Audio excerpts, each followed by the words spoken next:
বন্ধুরা, শুধু তোমারই জন্য সিরিয়ালের আজকের রিভিউ। রাহুল মন্দিরে এসে রাহিকে বলছে যে তুমি আমার জন্য প্রার্থনা করছিলে, তাই না?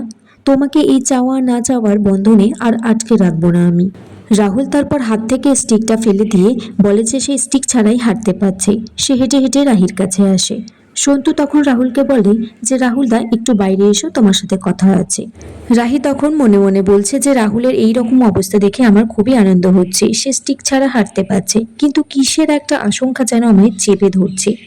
তারপর রাহি ড্রাইভারের কাছ থেকে জানতে পারে যে রাহুল কলকাতা ফিরে গেছে, তাকে বলেছে এই গাড়িতে করে ফিরতে। রাহি এদিকে গাড়ির মধ্যে বসে বসে ভাবছে, আসছে তার জন্মদিন, কেউ তো প্রথমত ফোন ধরছেই না। আবার অন্য লোকের কথা তো বাদই দিলাম, কিন্তু আমার মা বাবা তারা তো নিজের, তারা পর্যন্ত আমাকে উইশ করলো না। তারা নিশ্চয়ই ভুলে গেছে।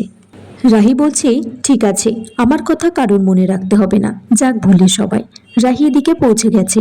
রাহুলের বাবা বলে, রাহিমা, তোকে তাড়াতাড়ি আসতে বললাম, কারণ আজকে আমাদের একটা অ্যানিভার্সারি পার্টিতে যেতে হবে, তাড়াতাড়ি রেডি হয়ে নে।